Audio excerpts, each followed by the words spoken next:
Dua. Perkenalkan, nama saya Muhammad Al-Fariski dari SMP Negeri 2 Tulis, tim Talenta Generalis 2. Saya akan menceritakan suatu kisah Nabi, yaitu Nabi Isa alaihissalam, yang dimana kisah ini dimulai saat padang pasir masih dikuasai oleh Firaun. Dan suatu hari Firaun pun mendapatkan gambaran, yaitu dimana kerajaannya dibakar oleh api yang besar.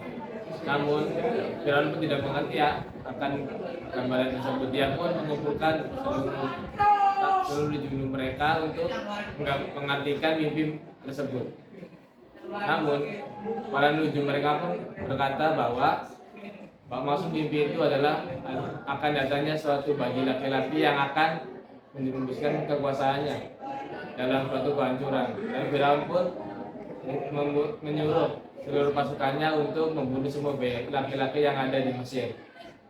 Nah, peristiwa itu didengar oleh ibunya Firaun, yang dimana Firaun ini sudah dilahirkan di dunia ini. Namun ibu Firaun khawatir akan adanya suatu pasukan yang akan mengambil bayinya. Ibu Firaun pun tak tega akan tersebut.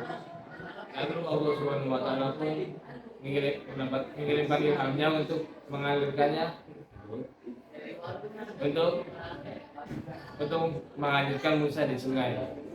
Dan setelah melakukan tersebut, Musa pun ditemukan oleh istri Firaun, yang dimana istri Firaun ini sangat tertarik kepada bayi Musa kecil. Lalu ia pun meminta suaminya untuk mengasuh bayi itu, namun suaminya tidak menyetujui hal tersebut. Setelah godaan dari istrinya, Firaun pun akhirnya setuju untuk mengasuh Musa kecil. Namun saat mencari ibu susu yang tepat untuk sang Musa tidak mau selain ibu ASI ibu kandungnya sendiri. Akhirnya pun ibu Musa pun menawarkan diri untuk menjadi ibu susu untuk Musa. Akhirnya pun Musa kembali ke pelukan ibu kandungnya. Setelah itu, singkat cerita, Musa pun menjadi remaja dan dia sangat disegani oleh para budak-budak Firaun. Namun Musa berbeda jauh dengan ayah tirinya tersebut, karena Musa memiliki hati yang baik, tidak seperti ayahnya yang kejam. Nah, pada suatu hari Musa pun menemukan segerombolan orang yang sedang berkelahi, dan ternyata orang-orang tersebut terdapat dari gerombolan Firaun dan gerombolan Bani Israel. Melihatnya, Musa pun berusaha memisahkan mereka. Namun Musa tanpa sengaja memukul pasukan Firaun dan tidak sengaja membunuhnya. Karena takut akan marahnya Firaun mengetahui hal tersebut, Musa pun melarikan diri ke Madian. Saat pelarian itu, Musa melihat segerombolan orang yang berebutan air untuk memberikan minum ternak mereka. Lalu Musa pun membantu mereka, dan tanpa sengaja Musa pun membantu Nabi Syuaib yang sedang memberi minum ternaknya. Karena melihat kebaikan Musa, Nabi Syuaib pun mengizinkannya untuk mengurus ternaknya. Dan selama 10 tahun Musa pun mengurus ternak Nabi Syuaib. Karena hal itu, Musa pun diizinkan untuk menikahi salah satu dari putrinya. Setelah Musa memilih salah satu putrinya dan menikah, ia pun teringat akan kekejaman ayahnya kepada kaumnya, yaitu Bani Israel. Dan setelah itu Musa pun sadar akan kekejaman itu dan ingin mengakhirinya.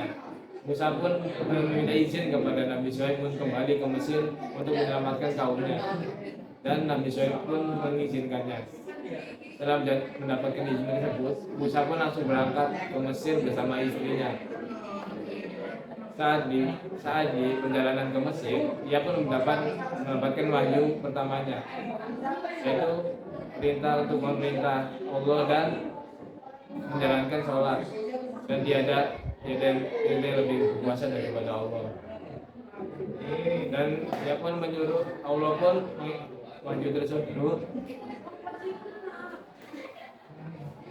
dan Allah pun memerintahkan untuk membina Nabi.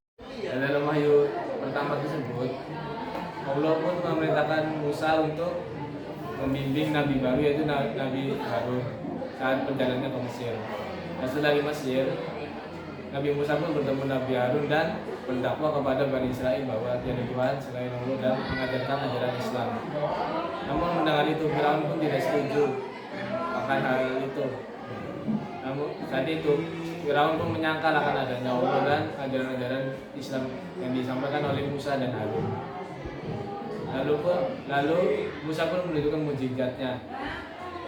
Setelah menunjukkan mukjizatnya, Firaun pun tetap tidak setuju akan hal itu. Dia pun memanggil seluruh penyihir yang ada di istana untuk melemparkan tali-tali dan mengubahnya menjadi ular.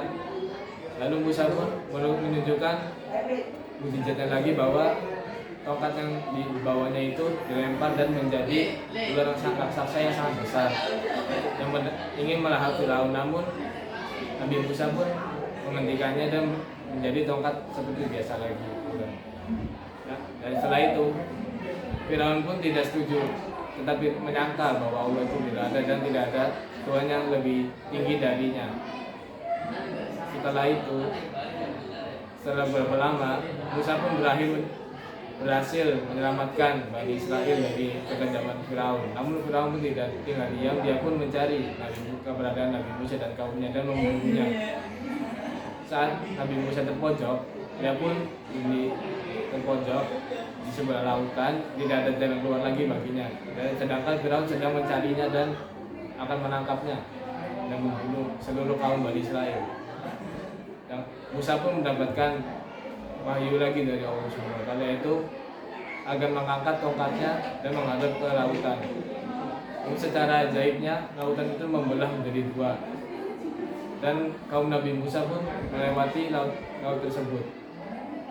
Namun pasukan Firaun itu sudah dekat dan menyerbu kaum Bani Israel dengan sangat kejam. Saat kaum Nabi Musa berhasil melewati laut, Musa pun menurunkan lagi tongkatnya dan menenggelamkan seluruh pasukan Firaun. Firaun pun saat itu pun sangat lemah dan tidak berdaya. Dia pun meminta maaf dan ingin mengikuti ajaran Islam dan menyembah kepada Allah, namun semuanya sudah terlambat. Dan mereka pun selamat dari kejaran Firaun, dan runtuhnya Firaun ini mengakhiri dari kisah tersebut. Sekian dari saya. Wassalamualaikum warahmatullahi wabarakatuh.